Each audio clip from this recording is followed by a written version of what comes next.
Halo, di video hari ini saya akan menunjukkan kepada Anda cara mengatur pengaturan terbaik untuk mengepel lantai dengan Dream D20 Plus.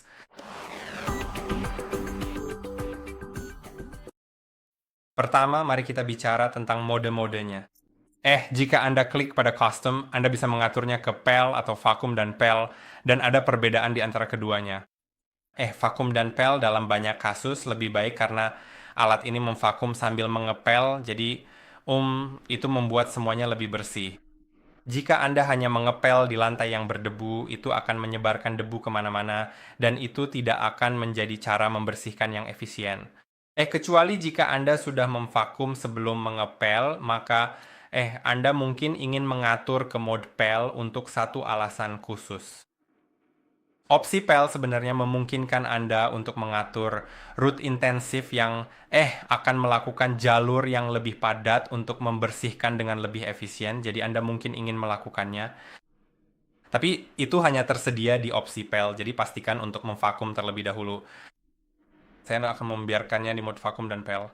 Anda juga bisa mengubah tingkat kebasahan pel ke nilai apapun yang Anda inginkan. Tapi jika Anda mengaturnya terlalu tinggi, itu bisa menyebabkan kerusakan pada lantai Anda jika lantainya kayu. Itu juga bisa membuat robot terpeleset di lantai. Lantainya akan menjadi licin. Dan ya, saya tidak menyarankannya kecuali Anda benar-benar perlu mengaturnya ke tingkat tertinggi. Nah, pada dasarnya untuk lantai ubin Anda sebaiknya mengatur nilai yang lebih tinggi, dan untuk lantai kayu Anda sebaiknya mengatur nilai yang lebih rendah. Tapi bagaimana jika Anda memiliki jenis lantai yang berbeda di ruangan yang berbeda? Maka Anda bisa langsung klik sesuaikan dan klik atur. Sekarang Anda bisa mengubah pengaturan yang berbeda untuk ruangan yang berbeda. Jadi saya akan atur ruangan 2. Saya akan buat tingkat kebasahan pelnya di level 12 karena saya punya lantai kayu di sana. Dan kemudian untuk ruangan 1, saya akan atur 22 karena saya punya ubin di sana. Nah, satu hal lagi adalah jalur robot Anda. Jika Anda memiliki lantai kayu atau ubin atau jenis lantai apapun, sangat bagus untuk mengatur jalur yang benar, karena robot sebenarnya bisa secara otomatis mengikuti arah lantai untuk meminimalkan gesekan pada sambungan lantai yang sangat-sangat berguna. Dan ini meminimalkan kerusakan pada lantai Anda dan juga mengurangi kebisingan. Jadi untuk melakukannya, pertama, pastikan lantai yang benar sudah diatur di ruangan.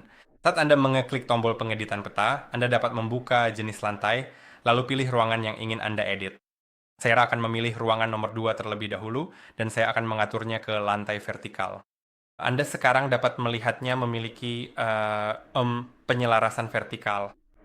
Saya dapat mengeklik konfirmasi, dan sekarang robot akan tahu bahwa itu vertikal dan akan mencoba membuat jalur seperti itu. Dan sekarang mari kita pergi ke ruangan nomor 1. Dan saya akan mengatur ubin. Sekarang jika Anda memiliki ubin berbentuk persegi panjang, Anda dapat mengaturnya ke horizontal atau vertikal. Namun jika Anda memiliki ubin berbentuk persegi, saya sarankan untuk mengaturnya ke lantai ubin, karena dengan begitu robot tidak akan memperhatikan apakah arahnya horizontal atau vertikal, dan ini akan mengurangi waktu yang diperlukan untuk melakukan tugas pembersihan. Jadi mari kita lakukan. Dan sekarang setelah itu diatur, penting bagi Anda untuk mengaktifkan pengaturan yang bisa dilakukan saat Anda mengeklik 3 titik di sudut kanan atas. Kemudian buka pengaturan pembersihan lantai dan pastikan pembersihan sepanjang lantai diaktifkan. Satu hal terakhir adalah pengaturan pembersihan karpet. Anda sebaiknya tidak membasahi karpet kecuali Anda memiliki keset yang bisa dipel, seperti keset karet, maka Anda bisa mengaturnya ke abaikan. Tapi jika Anda benar-benar memiliki karpet, maka atur ke vakum agar robot tidak mengepel di atas karpet. Dan pada dasarnya hanya itu saja. Saya harap video ini bermanfaat. Jangan lupa untuk like dan subscribe, dan sampai jumpa di video berikutnya.